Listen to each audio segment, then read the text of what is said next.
आज हम परिवार और परिवार संस्था के बारे में जानेंगे। तो चलिए देखते हैं इसमें क्या है। परिवार, फैमिली। तो इसमें क्या आता है, देखो परिवार सामाजिक संगठन की एक मौलिक इकाई है।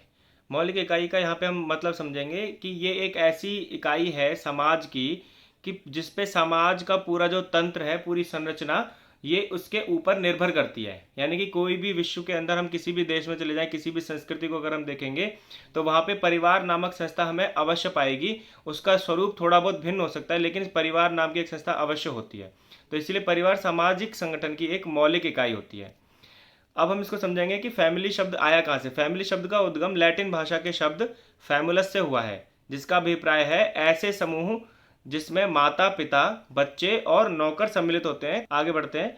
किंग्सले डेविस के अनुसार, एक सोशल थिंकर रहे हैं, किंग्सले डेविस के अनुसार परिवार ऐसे व्यक्तियों का एक समूह है जिनके एक दूसरे के प्रति संबंध संगोत्रता पर आधारित होते हैं और इस प्रकार एक दूसरे के रक्त संबंधी हैं। तो समगोत्रता का मतलब हम यहाँ पे अच्छे से समझ सकते हैं कि एक ही गोत्र से जो सभी उत्पन्न होते हैं उसको हम बोलते हैं समगोत्र। तो उसके ऊपर आधारित होते हैं, जिसमें जैसे भाई बहन हो गए, चाचा ताऊ हो गए, ये सभी एक ही गोत्र के होते हैं। ठीक है, तो इनसे संबंधित जो एक पूरा रक्त संबंध बनता है उसको हम बोलते हैं परिवार। अब हम इसे समझेंगे, रक्त संबंध जो है वो पति पत्नी में रक्त संबंध नहीं होता है, लेकिन वो फिर भी कैसे होते हैं, वो जो है वो कॉन्जुगल फैमिलीज के अंदर आते हैं, यानी कि जो डायरेक्ट जो शादी के बाद में संबंध होता है। ठीक है, परिवार के कार्य क्या होते हैं। तो परिवार के कार्य हम कुछ गिनाएंगे। जैसे सबसे पहला जैविक कार्य, यानी कि बायोलॉजिकल फंक्शन।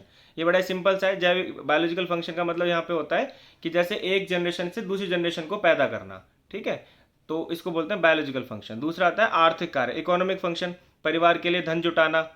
ठीक है, तीसरा परंपरागत कार्य, ट्रेडिशनल फंक्शन, यानी कि कोई भी अगर फैमिली किसी कार्य में लगी हुई है, जैसे मान लो किसी का बिजनेस है कपड़े का, तो वो अपने बच्चों को वही ट्रेडिशनल फंक्शन उनको बताते हैं कैसे वो काम करना है, कैसे दुकान चलानी है।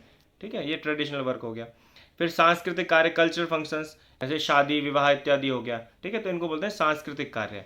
तो ऐसे फंक्शन फैमिली के अंदर ही होते हैं। मनोवैज्ञानिक कार्य, परिवार के जो बड़े होते हैं वो हमें साइकोलॉजिकली स्ट्रांग बनाते हैं आगे भविष्य के लिए तैयार करने के लिए।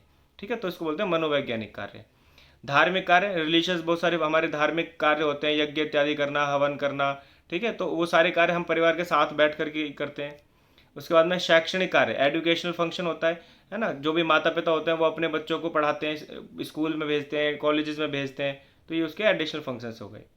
फिर आता है सामाजिक कार्य, सोशल फंक्शंस, यानी कि जैसे पिता जो बच्चे होते हैं बच्चों को अपने फैमिली जो दूसरे रिलेशंस होते हैं वहाँ पर लेके जाते हैं, अपने फ्रेंड्स के साथ में लेकर जाते हैं, उनको मिलाते हैं, समाज में कैसे हमको बिहेव करना है, वो सारी चीज़ें हम सोशल नॉर्म्स को हम एक तरीके से परिवार में रह करके ही सीखते हैं।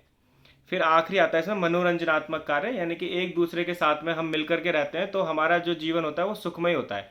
ठीक है, तो वो मनोरंजनात्मक कार्य के अंदर आता है। तो ये परिवार के कुछ फंक्शंस हैं जो हमको पता होने चाहिए। इसके बाद में आता है हमारे परिवार के प्रकार। तो परिवार के प्रकार में सबसे पहला आता है केंद्रीय परिवार। ठीक है, केंद्रीय परिवार क्या होता है, न्यूक्लियर फैमिली।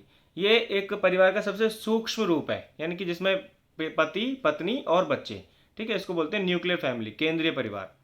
दूसरा आता है विवाह संबंधी परिवार। विवाह संबंधी परिवार केंद्रीय परिवार से थोड़ा बड़ा हो सकता है ना।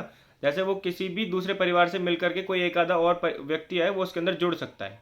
फिर आता है संयुक्त परिवार। इसके बारे में हम अच्छे से जानते हैं, ये हमारे भारत की जो फैमिली स्टेटस है, फैमिली जो स्ट्रक्चर है, उसका सबसे महत्वपूर्ण अंग है संयुक्त परिवार। भारत की अधिकतर आबादी आज भी गांव में बसती है और गांव के अंदर जो परिवार होते हैं वो संयुक्त होते हैं, यानी कि उसमें चाचा ताऊ जितने लोग होते हैं वो सभी इकट्ठे रहते हैं। यानी एक ही परिवार के अंदर कई भाई होते हैं, उनकी पत्नियां होती हैं और उनके बच्चे होते हैं। ठीक है, तो वो काफ़ी बड़ा एक परिवार हो जाता है, उसको बोलते हैं संयुक्त परिवार। फिर आता है मातृ सत्तात्मक परिवार। इसको हम इस तरीके से भी डिवाइड करते हैं, मातृ सत्तात्मक और पितृ सत्तात्मक। मातृ सत्तात्मक परिवार का मतलब होता है कि जिसमें जो स्त्रियां हैं उनकी जो स्थिति होती है वो प्रमुख होती है। मतलब थोड़ा सा इसको समझेंगे तो कि जो जैसे हमारे पास जो संपत्ति होती है, तो जो संपत्ति का जो हस्तांतरण होता है वो स्त्रियों से दूसरी स्त्री को होता है। यानी कि माता उसको अपनी बेटी को हस्तांतरित करती है और उसकी बेटी अपनी बेटी को हस्तांतरित करती है, उसको बोलते हैं मातृ सत्तात्मक परिवार। इसमें जो स्त्रियों की स्थिति जो होती है काफ़ी स्ट्रांग होती है। दूसरा आता है पितृसत्तात्मक परिवार, जिसमें जो ये पुरुष प्रधान होता है। इसके अंदर हम जानते हैं ये हमारे नॉर्थ इंडिया के अंदर अधिकतर पाया जाता है। तो इसमें जो प्रॉपर्टी होती है वो पिता से बच्चों को यानी कि बेटों को हस्तांतरित होती है। सेवा स्थानीय परिवार, नियो लोकल फैमिली, इसको हम नव स्थानीय परिवार भी कहते हैं। इसका मतलब होता है कि जैसे ये आज के आधुनिक जो समाज है, आधुनिक जो हम देखते हैं परिवेश, उसके अंदर ये परिवार निकल करके आए हैं। मतलब इसमें क्या होता है कि जैसे एक लड़का है और एक लड़की है, वो दोनों ही वर्किंग है कहीं पे कंपनी में, और वो दोनों की शादी हुई है नई नई, और वो अपने काम की वजह से वो दोनों ही अपने अपने परिवारों को छोड़ करके एक नई जगह पे फैमिली अपनी शुरू करते हैं। तो उसको बोलते हैं नियो लोकल, नव स्थानीय परिवार या सेवा स्थानीय परिवार। उसके बाद में आता है ग्रामीण परिवार। ग्रामीण परिवार का मतलब होता है कि जिसमें ये ग्रामीण परिवार कुछ कुछ संयुक्त परिवार से मिलता जुलता है, ठीक है ना। ग्रामीण परिवेश के अंदर ही हम देखते हैं संयुक्त परिवार अधिकतर पाए जाते हैं। तो इनको हम डिवाइड करते हैं ग्रामीण और अर्बन के हिसाब से, यानी कि नगरीय परिवार। तो ग्रामीण परिवार और नगरीय परिवार, ग्रामीण मतलब गांव में रहने वाले जो परिवार होते हैं, तो नगरों में रहने वाले परिवार में हम देखते हैं कि वहाँ पे थोड़ा सा स्वतंत्रता ज़्यादा होती है लोगों को, ठीक है, और पति पत्नी के अधिकार लगभग समान से होते हैं। ग्रामीण परिवार में उनके कार्य अधिकतर बटे होते हैं। तो ये हो गए टाइप्स ऑफ फैमिलीज। इसके बाद में आता है परिवार की संरचना में होने वाले परिवर्तन, यानी कि आज हम देख रहे हैं कि बहुत सारे फैमिली स्ट्रक्चर्स के अंदर काफ़ी सारे चेंजेस आ रहे हैं, उसके बारे में है ये। तो देखते हैं पारिवारिक संबंधों में परिवर्तन, यानी कि आज हम देखते हैं कि जो हमारे पारिवारिक संबंध जैसे पहले होते थे उसमें कुछ परिवर्तन आ गया है ना। पहले हम गांव के अगर हम देखेंगे तो उसके अंदर क्या होता था कि जैसे जो पिता होते थे उनकी स्थिति बड़ी स्ट्रांग होती थी और बच्चों को इतना ज़्यादा वहाँ पर बोलने का अधिकार नहीं होता था। परंतु आज हम देखते हैं कि ऐसा नहीं है। आज जो पिता होते हैं वो अपने बच्चों के साथ में घूमते हैं, बाहर खाना खाने जाते हैं, तो इस प्रकार के कार्यकलाप होते हैं। तो उनकी स्थिति में परिवर्तन आया है।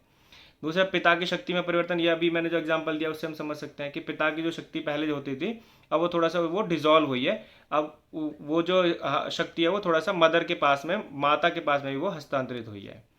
फिर आता है विवाह के रूप में परिवर्तन। उसके बाद में आता है स्त्रियों की शक्ति में वृद्धि।